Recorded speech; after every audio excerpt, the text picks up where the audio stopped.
Pois é, hoje a gente está aqui conversando com você sobre dificuldades para engravidar. Você que está aí tentando engravidar, mas não está conseguindo, tem que prestar atenção um pouquinho para ver se isso é uma coisa natural ou se de repente você já precisa procurar um especialista para conseguir o seu bebê. E aí, Andréia, quando é que você percebeu essa questão de estar com dificuldade para engravidar, de ter que buscar ajuda? Foi nesse período mais fértil ou já foi depois? Eu já estava fora desse período, já estava. E já tinha consciência de que poderia enfrentar alguma dificuldade.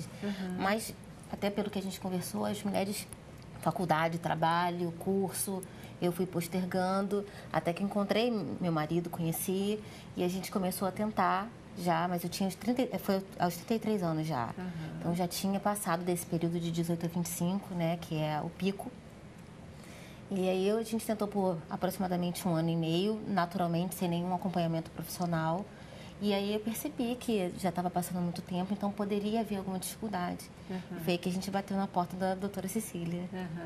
E aí, eu descobri que, na verdade, o problema não estava, no caso, comigo. Meu marido tinha diabetes, que até foi já comentado aqui, também tinha hipertensão, e com isso ele tinha uma baixa contagem de espermatozoides. E a doutora identificou uma possível fertilização in vitro para a gente, que seria a solução.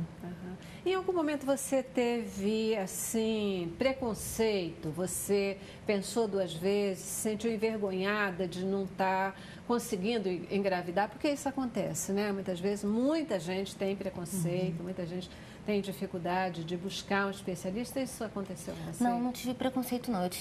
Foi uma tristeza mesmo, porque na minha família todo mundo, primos, cunhadas, todo mundo engravidando e eu estava ficando para trás. Então, aquele medo de será que eu vou conseguir? Será que isso tem solução? Né? Mas em momento nenhum não tive vergonha, não tive preconceito, não. Eu, muito pelo contrário, perguntava se alguém conhecia, alguém que pudesse me ajudar e fui atrás, sem problema nenhum. Vocês esbarram com essa questão nos consultórios? Você sabe que uma coisa assim que me chama muita atenção, né?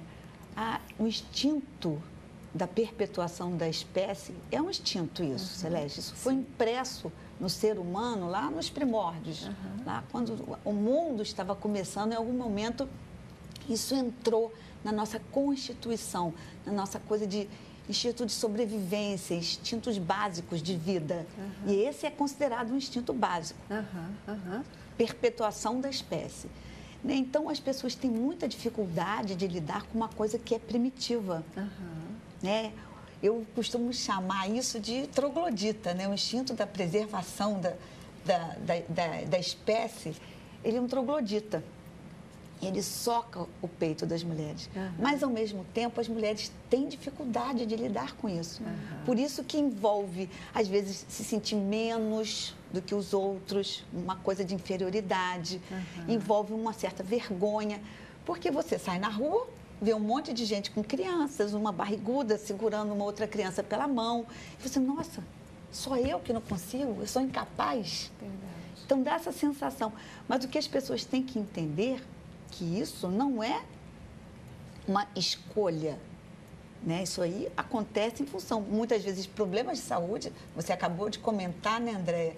O seu marido tem diabetes, é hipertenso, isso interfere, não é, Ruth, na qualidade seminal? Com certeza. Então, a gente tem que entender que isso é um problema de saúde e tem que procurar o médico, tem que procurar a solução. E quando a pessoa procura num tempo hábil, que foi o que a Andréia fez, temos um bom resultado. Perfeito. É mais comum, a infertilidade é mais comum no homem ou na mulher? Tem algum parâmetro? Tem alguma... É mais ou menos igual, quer dizer, pelo que eu sei, 1/3 das causas é feminina, 1/3 das causas é masculina e 1/3 é de ambos. Então, sempre que se faz alguma avaliação para infertilidade, é importante que o casal seja avaliado, que não seja só o homem ou só a mulher. Mas eu queria aproveitar o gancho que a Cecília falou, do instinto, né, da perpetuação da espécie, e falar que basicamente são 2 instintos que o ser humano tem, o da perpetuação da espécie e o da sobrevivência, né? E o da sobrevivência está levando a uma situação curiosa hoje em dia, que a gente podia aproveitar a nutricionista que está aqui presente, que é a questão de que a obesidade cada vez tem aumentado mais, né? Porque antigamente a comida era escassa e as pessoas tinham que manter energia para sobreviver. Hoje em dia nós temos comida abundante. E continua esse mesmo mecanismo de sobrevivência. Então, tanto a obesidade quanto, às vezes, o extremo oposto, a magreza excessiva, podem prejudicar a fertilidade. E eu acho que é interessante a nutricionista também falar, a Tatiana falar sobre isso. Eu queria mesmo, essa é uma das questões que eu tenho, além de conhecer outras causas, né, que geram essas dificuldades, a gente falar sobre a obesidade. Essa questão, né, do instinto de procriação, de perpetuação da espécie, ele é tão forte, não sei se vocês ouviram recentemente uma notícia de que Portugal é um país que está envelhecendo, né? Ele está diminuindo, encolhendo, porque as pessoas estão tendo menos filhos, etc. E agora o governo está até colocando incentivos especiais, né? Para que os casais possam ter filhos de forma que esse país não desapareça, porque ao longo do tempo isso até pode vir a acontecer se nada for feito. Tão séria é essa história, né? Tão séria, e isso vem comprovar aquilo que vocês disseram aí no início, que a infertilidade ela está aumentando. Mas tem outras causas, mas como você já deu o gancho, eu vi que a obesidade ela é um fator grave, sério nessa questão aí das dificuldades para engravidar. Por quê? Porque é o seguinte, o tecido adiposo ele é um órgão que secreta muitos hormônios. Então, quando você tem uma pessoa que está muito acima do peso, você tem uma disfunção hormonal muito grande. Então, isso atrapalha todo o processo, né, de estar tentando engravidar, porque você vai ter um aumento da resistência à insulina, tem algumas mulheres que têm problema de ovário policístico e a obesidade agrava esse fato. E a obesidade, normalmente, ela é gerada por maus hábitos alimentares. Então, além de você ter uma parte endócrina funcionando mal, você tem da pessoa não comer de forma adequada. Então, ela ingere menos nutrientes, menos vitaminas, menos minerais, menos proteínas de bom valor energético e de boa qualidade para formar aquele embrião ou fazer com que a qualidade do esperma também seja adequada. Então, você tem uma obesidade por maus hábitos alimentares. Então, você junta duas coisas, o resultado do que está comendo mal, né? E o extremo oposto é justamente também, porque como você tem uma baixa ingestão de gordura, o tecido adiposo de forma adequada, ele ajuda nesse processo todo. Então, as pessoas que não comem por extremos ou porque não come de jeito nenhum ou faz uma restrição calórica com dietas que não são adequadas, você tem uma menor oferta de nutrientes. E as pessoas que estão acima do peso, que comem demais, mas comem alimentos que também não dão uma boa oferta de nutrientes. Então, você fica... a gente costuma brincar que, às vezes, o obeso é um desnutrido, porque ele come mal e está acima do peso. Então, a pessoa fala, mas como assim ele está desnutrido? Olha o tamanho dele. Mas ele está desnutrido, porque ele deixa de ter suportes nutricionais. E se a gente parar para pensar que, como eu falei anteriormente, só da vitamina B9, né, da B9, que é o ácido fólico, quando a mulher pensa em engravidar, a primeira coisa que normalmente os médicos passam é tomar ácido fólico durante 3 meses para preparar, para começar a arrumar a casinha de onde vai vir esse bebê. Imagina todo um resto que vem por trás disso, né? Quantos nutrientes estão envolvidos. Esse processo, né, hormonal, da ovulação, é um processo tão delicado, como ela mostrou, que as alterações do peso podem interferir, né? O estresse pode interferir, né? Atividade física extenuante pode interferir. Alterações hormonais que a gente tem visto da tireoide, né? Que são até comuns hoje em dia, 10% das mulheres podem ter problema de tireoide, também interferem. Químicos, hoje em dia, que tem se falado, também interferem. Então, contaminantes ambientais. Então, vários processos podem estar interferindo numa ovulação. É um processo que, apesar de ser um instinto, ele é muito sujeito a diversas influências. Pois é, a gente falou da idade, né, como uma das causas, uma das principais causas, mas a gente também tem que lembrar da nossa maneira de viver, a maneira como a gente está tratando o nosso meio ambiente. Né? Esses contaminantes que a gente está falando aqui, eles estão presentes no ar poluído que a gente está respirando, na água poluída, cheia de mercúrio que a gente bebe, o próprio peixe.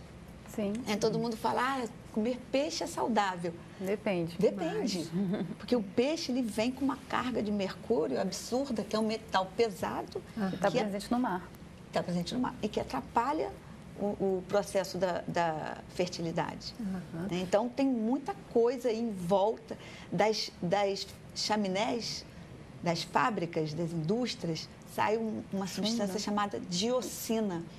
É uma das principais substâncias ligadas ao aparecimento da endometriose, que é uma doença que compromete de uma maneira muito contundente a fertilidade da mulher. E a gente estava falando da obesidade, só lembrando aí o risco, né? Porque a gente está vendo que as crianças, por exemplo, estão cada dia mais obesas, né? Cada dia mais obesas, quer dizer, é um processo que, se a gente não cuidar, é de fato preocupante, né? De perceber que já desde a infância elas vão carregando aí um problema, não quero nem falar nas outras questões, mas que pode também prejudicar na questão da fertilidade, do processo de reprodução, né, dessas crianças também. Gente, que outras doenças, a gente falou na questão do anticoncepcional, a gente falou na questão da idade, dos poluentes ambientais, até enquanto doenças, né, para o homem, não sei se é só para o homem, mas para a mulher também a questão do diabetes, que outras doenças elas podem interferir, atrapalhar, dificultar essa questão da gravidez? A gente falou na alimentação também, né? Que pode, ela desbalanceada, ela pode causar. Eu acho que não é só a questão da obesidade, mas talvez a mais grave delas, essa questão da obesidade. Que outras doenças? Não podemos esquecer das doenças de transmissão sexual, são os vilões da obstrução nas trompas, né? Então, é uma das coisas uma das causas muito encontrada na paciente de infertilidade, principalmente paciente mais jovem, é a obstrução nas trompas.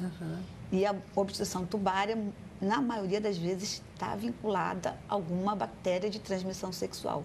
Então, lembrar para o pessoal que começa a vida sexual, mesmo usando pílula, o método de barreira, a camisinha é sempre muito bem-vinda, porque não é um período que ela queira engravidar de qualquer forma e ela se expõe, muitas vezes, a doenças que vão, no futuro, comprometer a fertilidade dela.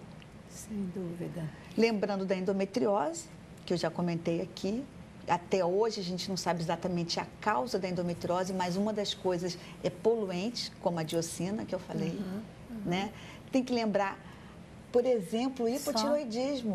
Só falando da endometriose, talvez seja interessante falar para as pessoas, né, que um dos sinais da endometriose é assim, cólicas menstruais que vão aumentando, né, com os tempos. Então, as pessoas, né, que têm um aumento de cólicas menstruais no decorrer dos anos, isso pode ser endometriose. Então, que a pessoa fique atenta e procure o médico para fazer um diagnóstico precoce também, né? O hipotiroidismo, as doenças da tireoide são cada vez mais comuns, né? E são doenças, assim, difíceis de diagnosticar, porque os sintomas são muito, assim, inespecíficos. A pessoa sente, às vezes, um cansaço, um desânimo, mas a vida está muito cansativa mesmo, né? A pessoa ganha um pouquinho de peso, mas a tendência é engordar. Mas, enfim, havendo problema de tireoide na família, a pessoa já tem mais risco. Havendo um aumento do pescoço, né, o que a gente chama de bócio, também tem mais risco. E, de qualquer forma, a pessoa que quer engravidar, ela tem que fazer uma avaliação da tireoide, não é? Porque existem alguns problemas de tireoide que podem atrapalhar e podem, inclusive, induzir abortos, né? Então, essa questão da tireoide tem que estar muito bem abordada na tentativa de engravidar. Perfeito. O câncer, ele é uma doença que pode prejudicar a gravidez? A gravidez ou a fertilidade? A fertilidade. A pessoa engravidar. Então, pode dificultar. Na realidade, não o câncer, mas tudo que acompanha, principalmente as terapias, né? Então, hoje em dia, a gente tem uma subespecialidade dentro da reprodução assistida que se chama oncofertilidade, onde a gente presta um aconselhamento e muitas vezes traça algumas condutas para, a partir do momento que a paciente teve um diagnóstico de um câncer, uma mulher ou um homem, se eles ainda não têm a sua prole constituída, se eles querem preservar a fertilidade, tem formas de fazer isso. Porque tanto a rádio como a quimioterapia atingem de forma bem contundente a fertilidade. Destroem os óvulos e destroem os espermatozoides. Então, para isso, existe congelamento de gametas. O gameta feminino é o óvulo, o gameta masculino é o espermatozoide. Então, como eu falei, em pacientes jovens que têm um diagnóstico de câncer, mas que não têm seus filhos ainda, eles podem congelar. No caso da mulher, os óvulos, e no caso do homem, o espermatozoide. Perfeito. Eu já preciso ir para o nosso intervalo, vou para o intervalo e eu quero voltar para a gente falar sobre tratamento, né? Sobre como superar essas dificuldades, como ter o sucesso que a Andréia está tendo e poder chegar e conquistar, né, a realização dos bebês. Como a alimentação pode ajudar nessa história. Mas ainda tenho também uma curiosidade, saber como é que a prolactina, ela impacta negativamente essa questão da gravidez. Sim. Tá legal? Logo depois do intervalo, eu volto com você. Vamos lá.